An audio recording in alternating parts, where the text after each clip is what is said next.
இன்று நம்ம பார்க்க போகிறது 12 ஜோதிர்லிங்கங்களில் மிகவும் மர்மமும் ஆன்மீக சக்தியும் நிறைந்த ஒரு புனித ஸ்தலம் பீமா சங்கர் ஜோதிர்லிங்கம். இது மகாராஷ்டிராவின் ஷஹாத்ரி மலைப்பகுதியில் அடர்ந்த காடுகளுக்குள்ள அமைஞ்சிருக்கு. இங்க சிவபெருமான் பீமா சங்கர் என்ற திருநாமத்தில் அருள் பாலிக்கிறாரு. கும்பகர்ணனின் மகன் பீமன் அழிச்ச போது சிவபெருமானின் உடல்ல ஏற்பட்ட உழைப்பின் வேர்வை நதியா பெருகியதா புராணங்கள் சொல்லுது. அந்த நதியே பீமா நதின்னு அழைக்கப்படுது. ஷஹாத்ரி மலைப்பகுதியில் அமைந்துள்ள இந்த ஜோதிர்லிங்கத்தை சுற்றி அடர்ந்த காடுகள் இருப்பதால பல யோகிகள் மற்றும் சித்தர்கள் தவம் செஞ்ச புனித பூமியா இருக்கு. இங்கு வனவிலங்கு சரணாலயமும் அமைந்துள்ளது. ஷஹாத்ரி மலைப்பகுதியில் கோடிக்கணக்கான ஆண்டுகளுக்கு முன்னாடி உருவானவை. இங்கு விஞ்ஞானிகள் பல இமயமலையை விட மிகவும் பழமையான மலைத்தொடர்னு சொல்றாங்க. இந்த புனித ஸ்தலத்திற்கு பின்னால ஒரு பயங்கரமான அரக்கனின் கதையும் இருக்கு. ராமாயண காலத்துல தொடங்குது இந்த கதை. இலங்கை மன்னன் ராவணனின் தம்பி கும்பகர்ணனை ஸ்ரீராமர் போர்ல தோற்கடிச்சாரு. கும்பகர்ணன் இறந்தாரு. கும்பகர்ணனின் மகனான பீமன் தன் தந்தையின் மரண ரகசியத்தை அறிஞ்சாரு. அவர் மனசுல ஒரு சபதம் பிறந்துச்சு. தேவர்களையும் சிவபக்தர்களையும் இந்த உலகையே நான் பழிவாங்குவேன்னு சொன்னாரு. பீமன் மிகவும் கொடூரமானவன், அளவில்லாத அகந்தை கொண்டவன். பீமன் கடுமையான தவத்தில் அமர்ந்தான். ஆண்டுகள் கடந்தது. அவனுடைய தவத்தின் வெப்பம் தேவ உலகத்தையே எரிக்க ஆரம்பிச்சது. இறுதியில பிரம்மதேவர் அவன் முன் தோன்றினாரு. பீமா என்ன வரன் வேண்டும்னு கேட்டாரு. உலகில யாராலையும் என்ன வெல்ல முடியாத அளவுக்கு பேராற்றல் வேண்டும்னு வரம் கேட்டான் பீமன். பிரம்மதேவன் வரன் கொடுத்தாரு. அவன் தேவர்களை தாக்க ஆரம்பிச்சான். முனிவர்களையும் யாகங்களையும் அழிச்சான். சிவபக்தர்களை துன்புறுத்தினான். மக்கள் அனைவரும் பயத்துல வாழ ஆரம்பிச்சாங்க. அந்த சமயத்துல காமரூபேஸ்வரர் என்ற ஒரு மன்னன் வாழ்ந்து வந்தாரு. அவர் சிவபெருமானோட தீவிர பக்தர். எவ்வளவு பிரச்சனை வந்தாலும் தினமும் சிவ பூஜை செய்வதை நிறுத்த மாட்டாரு. இந்த விஷயம் பீமனோட காதுல விழுந்தது. அவன் கோபத்துல அந்த மன்னனை பிடிச்சு சிறையில் அடைச்சான். இனி சிவனை வழிபடக்கூடாதுன்னு கட்டளையிட்டான். ஆனா அந்த மன்னன் பயப்படல.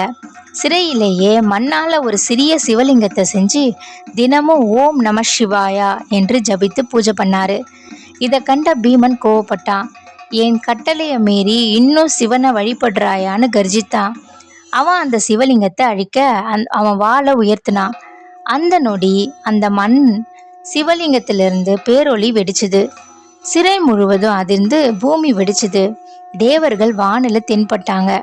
அந்த ஜோதி வடிவில் இருந்த சிவன் பெருமான் தோன்றினாரு.